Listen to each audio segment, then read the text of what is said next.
c'est-à-dire à la datation de la Terre à 4,5 milliards d'années. Je vais vous lire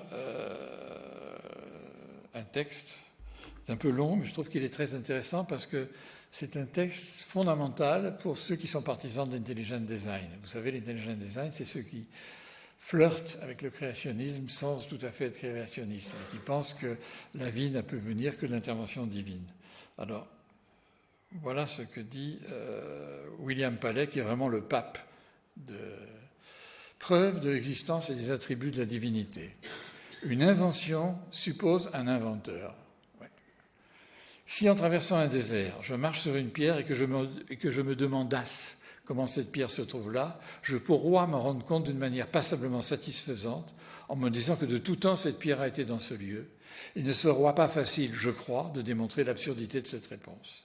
Supposons qu'au lieu d'une pierre, juste trouver une montre, la réponse qu'elle a été de tout temps dans le même endroit ne serait pas admissible. Cependant, pourquoi cette différence? Pourquoi la même réponse n'est-elle pas applicable? Parce qu'à l'examen de cette machine, je découvre ce que je n'avais pas pu découvrir dans la pierre, à savoir que ces diverses parties sont faites les unes pour les autres et dans un certain but, que ce but est le mouvement et que ce mouvement tend à nous indiquer les heures. Vous voyez, c'est ça l'idée.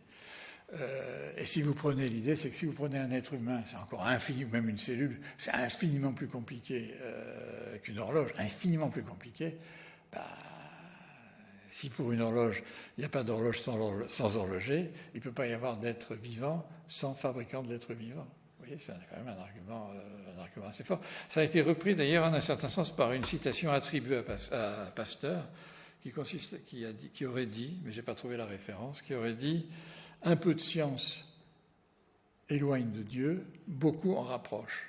Pasteur connaissait bien la science, il savait très bien comment une cellule était compliquée. Et aujourd'hui, on sait qu'une cellule est encore beaucoup plus compliquée que ce que Pasteur pouvait croire. Et donc l'idée qu'il faut bien qu'il y ait un horloger derrière tout ça. Vous voyez, c'est quand même une idée très très forte. Ça, c'est l'idée de l'intelligent design. Bon, alors la réponse, évidemment, elle est dans les temps profonds. C'est-à-dire que le mécanisme de la sélection naturelle sur des milliards d'années, si vous n'avez pas les milliards d'années, c'est incompréhensible, a permis la fabrication de cette horloge sans horloger. C'est pas facile à comprendre. Il n'y a pas de but dans la vie biologique, si vous voulez. C'est comme ça. Bon. Alors, est-ce que la vie de l'homme, pas la vie de la Terre, évidemment. Le réchauffement climatique, disait monsieur. Voilà. Oui, bien sûr. Monsieur ? Merci pour cette conférence de très grande qualité. Vous avez défini le facteur temps comme étant un facteur qui permettrait l'émergence de la vie à partir de systèmes organisés. Est-ce que vous pourriez développer davantage, s'il vous plaît? Merci beaucoup. Non. J'ai failli m'étrangler. C'est une affaire extraordinairement compliquée, ça. D'abord, définir la vie. Même des gens savants discutent là-dessus. C'est pas très clair de ce qui est vivant et pas vivant. L'affaire que ça se reproduit, ça ne caractérise pas la vie nécessairement. Les cristaux se reproduisent. Les virus, c'est des êtres probablement vivants, mais tout le monde n'est pas forcément d'accord. Il y a des cristaux de virus qui existent.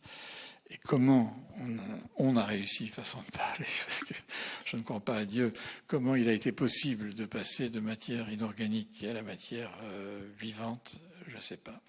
Il y a un tas de choses qui ont été écrites là-dessus, mais je suis très ignorant et je crois que je ne suis pas le seul. Mais je suis désolé. Mais il vaut mieux parfois dire je ne peux pas répondre que de répondre systématiquement.